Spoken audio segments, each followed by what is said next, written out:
আমাদের বেসিকটা ভেঙে যদি 50% করে দেয়া হয় তাহলে কি হবে জানেন?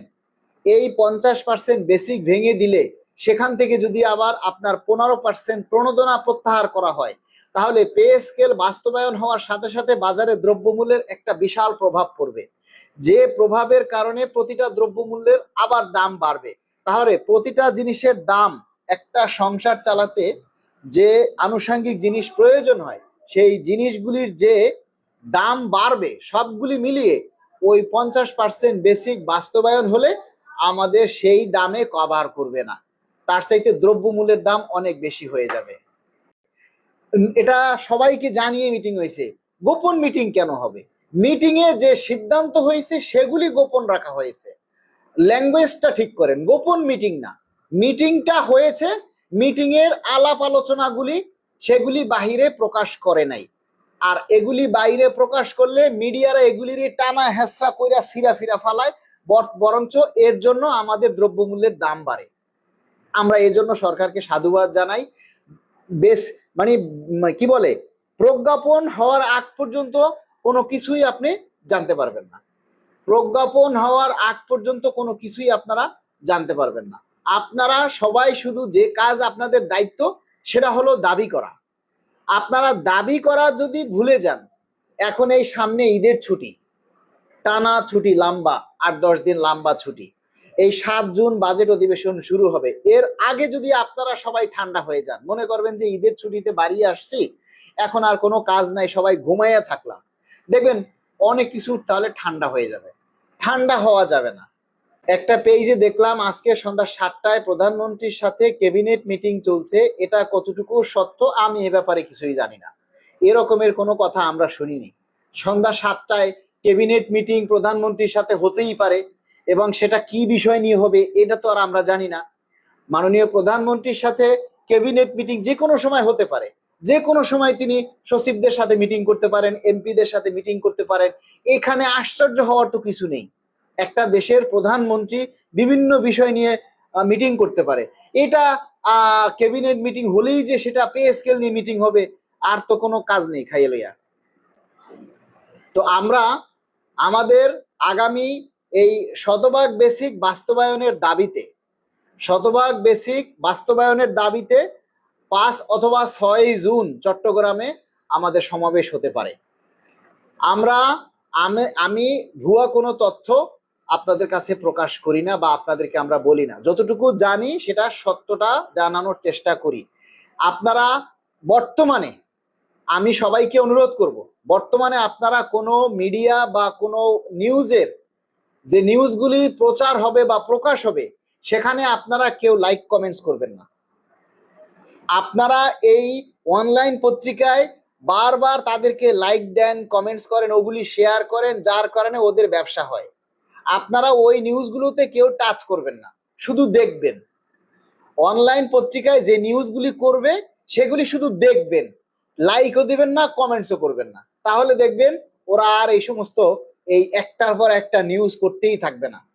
আপনারা যেহেতু লাইক কমেন্টস করেন, আপনি যদি গালিও দেন তাতেও কিন্তু তাদের ইনকাম হবে। সুতরাং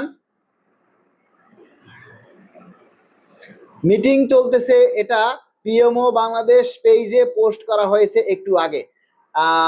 সাফায়েত হোসেন, আচ্ছা ওখানে সেই মিটিং এ কি বলা হয়েছে যে পে স্কেল নিয়ে মিটিং হইতেছে? বলেন, সেইটা আগে বলেন। প্রধানমন্ত্রী মহোদয় যে কোনো সময় মিটিং করতে পারে, কিন্তু বিষয়টা হলো মিটিংটা কি নিয়ে হচ্ছে সেইটা আগে চিন্তা করেন, সেইটা আগে দেখেন। সেটা কি এই আমাদের খালি পে স্কেল নিয়েই মিটিং হচ্ছে নাকি অন্য কোনো বিষয় নিয়ে মিটিং হচ্ছে, এটা আগে জানান, বোঝার চেষ্টা করেন। যদি পে স্কেল নিয়ে মিটিং হয়ে থাকে তাহলে তো ভালো, তাই না? আর পে স্কেল ছাড়াও তো অনেক মিটিং হতে পারে। বিষয়গুলি সেটা না, ওইগুলিতে আমাদের কান দেওয়ার বিষয় না। কোথায় মিটিং হচ্ছে, কার সাথে প্রধানমন্ত্রী মহোদয় মিটিং করছে, এগুলি আমাদের বিষয় না। এগুলি নিয়ে আদার ব্যাপারে হয়ে জাহাজের খবর রেখে কোনো লাভ নাই। আপনাদের কাজ হচ্ছে দাবিটা করা, আপনাদের কাজ হচ্ছে দাবিটা করা। ভাই আপনি আরো প্রতিবাদী হয়ে উঠেন, মায়েদুল ইসলাম, আমি একা প্রতিবাদী হয়ে উঠতে হবে না।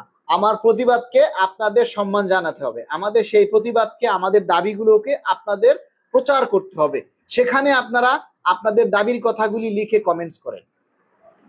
আমাদের দাবিতে আপনারা আপনাদের দাবির কথাগুলি লিখে প্রচার করেন। আমাদের শুধু এখন একটাই দাবি, আমাদের শুধু একটাই সাবজেক্ট, সেটা হচ্ছে আমরা 1 জুলাইতে শতভাগ বেসিক বাস্তবায়ন চাই। এছাড়া আমাদের অন্য কোনো দাবি নাই।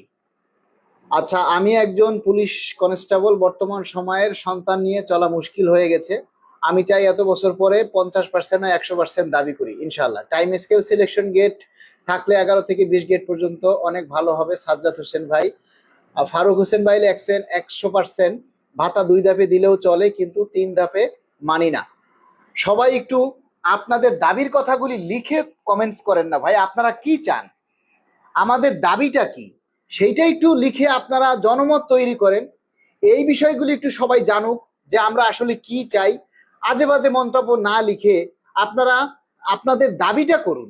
আজকের কোনো আপডেট নেই, আজকে সচিব পর্যায়ে সুপারিশ প্রণয়ন কমিটির মিটিং হয়েছে। তারা পে কমিশন যে সুপারিশগুলি দিয়েছেন সেগুলি তারা পর্যবেক্ষণ করছেন, তারা যাচাই বাছাই করছেন, আলাপ আলোচনা করছেন। এখনো সঠিক কোনো সিদ্ধান্তে তারা পৌঁছায়নি। এটা হলো আজকের আপডেট। সচিব কমিটি 3 কমিশনের সুপারিশ পর্যালোচনা করছেন, যাচাই বাছাই করছেন। অতি শীঘ্রই তারা একটা চূড়ান্ত সিদ্ধান্তে আসবেন, কিন্তু এখনো তারা কোনো সিদ্ধান্তে আসেননি। সুতরাং এই যে 100%, 50% হচ্ছে, কয় ধাপে হচ্ছে, 3 ধাপে হচ্ছে না 4 ধাপে হচ্ছে, এগুলি কোনো সিদ্ধান্ত সরকারের পক্ষ থেকে আসেনি। যেগুলি আমরা শুনতেছি বা যেগুলি হচ্ছে, এগুলি সম্পূর্ণ গুজব, সম্পূর্ণ ভুয়া। গেজেট না হলে এই বিষয়গুলি সম্পর্কে কেউ আমরা কিচ্ছু জানতে পারবো না। আমরা 1 ধাপে পাচ্ছি না 2 ধাপে পাচ্ছি, এই বিষয়গুলি আমরা গেজেট প্রকাশ ছাড়া কেউ আগে অগ্রিম বলতে পারবো না। এগুলি আসলে প্রকাশ হবে না। সুতরাং এই বিষয়গুলি নিয়ে আপনারা নিশ্চিন্ত থাকুন। আমাদের কাজ হচ্ছে এখন শুধু দাবির কথা। আমরা কি চাই সেইটা সবাই বেশি বেশি করে লিখে দাবি করুন যে আমরা 1 জুলাই থেকে শতভাগ বেসিক বাস্তবায়ন চাই। কথা একটাই, আমরা 100% বেসিক বাস্তবায়ন চাই। কারণ বেসিক ভেঙে যদি পে স্কেল দেয়, তাহলে সেই বেসিক আমাদের কোনো কাজে আসবে না।